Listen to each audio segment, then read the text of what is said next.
За время осеннего призыва 2022 года в Таджикистане сумма от платной военной службы составила почти 27 миллионов сомони. Шавкат Мирзиёев встретился с госсекретарем США Энтони Блинкеном. Группа афганских женщин объявила начало женской революции в Кабуле. Джо Байден продлил в США чрезвычайное положение из-за конфликта на Украине. С декабря 2022 года по февраль 2023 года в Таджикистане 1000 молодых людей призывного возраста прошли военную службу в составе мобилизационного призывного резерва, заплатив деньги.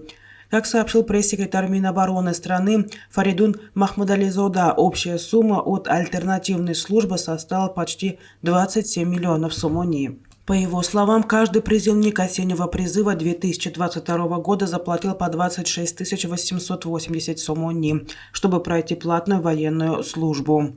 Оплата произведена в бюджет до Нового года по ставке одного показателя для расчета, которого в прошлом году составляла 64 сомони.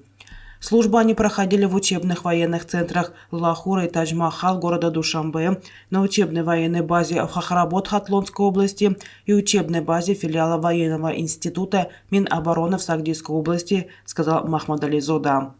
Пресс-секретарь Минобороны добавил, что уплаченные суммы будут направлены на строительство отдельных воинских частей на территории гарнизонов республики, организацию материально-технической базы, строительство зданий и сооружения военного значения, их ремонт и содержание, выплату заработной платы офицерскому преподавательскому составу, административные расходы, обеспечение социальной защиты других военнослужащих и другое. Весенний призыв прошлого года платную службу прошли 1200 молодых людей призывного возраста, заплатив в целом 32 миллиона 250 тысяч сомони. Президент Узбекистана Шавкат Мирзиёев 1 марта принял делегацию США во главе с государственным секретарем Энтони Блинкеном. Об этом сообщила пресс-служба главы государства. Был рассмотрен широкий круг вопросов в повестке двухсторонних отношений в политической, торговой, экономической, инвестиционной, образовательной и культурно-гуманитарных сферах, а также в ключевые аспекты регионального взаимодействия. В начале беседы госсекретарь США передал главе государства приветствие и наилучшие пожелания президента Соединенных Штатов Америки Джо Байдена. Вновь подчеркнута решительная приверженность США поддержке независимости, суверенитета, территориальной целостности Узбекистана, дана высокая оценка и выражена полная поддержка осуществляемым в стране необратимым демократическим преобразованиям и социально-экономическим реформам, пишет пресс-служба президента. Группа афганских женщин в субботу 25 февраля объявила начало женской революции в Кабуле, направленной на борьбу за основные права человека и женщин в Афганистане. Об этом сообщило афганское информагентство Хана Пресс. По словам одного из организаторов, Дони Сафи, движение было направлено на защиту основных прав граждан, особенно женщин, поскольку доступ к основным правам является серьезным требованием для граждан. Мы начали эту кампанию, чтобы бороться с несправедливостью и неравенством в отношении женщин, передает его слова АМУ-ТВ. Сафи сказала, что среди сторонников движения есть студенты, учителя и несколько бывших государственных служащих, борющихся за права женщин. С тех пор, как талибы вернули себе власть в Афганистане в 2021 году, инициированные руководством талибов, афганских девочек и женщин лишили доступа к школе, работе и общественным местам.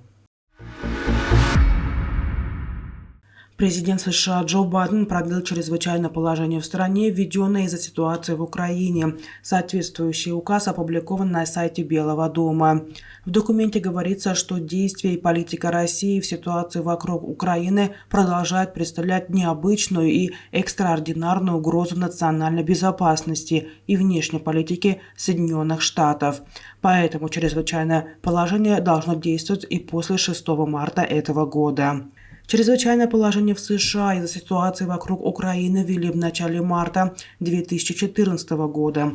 Тогда угрозой нацбезопасности США назывались действия политика лиц, которые подрывают демократические процессы и институты в Украине, угрожают ее миру, безопасности, стабильности, суверенитету и территориальной целостности и способствуют незаконному присвоению ее активов. Спустя 10 дней угрозой были признаны действия и политика правительства России в отношении Украины. Позднее сфера действия положения неоднократно расширялась, в том числе после присоединения Крыма к России. В 2014 и 2018 годах вводились дополнительные санкционные меры в отношении России. Последний указ о расширении сферы действия чрезвычайного положения был принят 21 февраля 2022 года в связи с признанием Москвой независимости Донецкой и Луганских народных республик.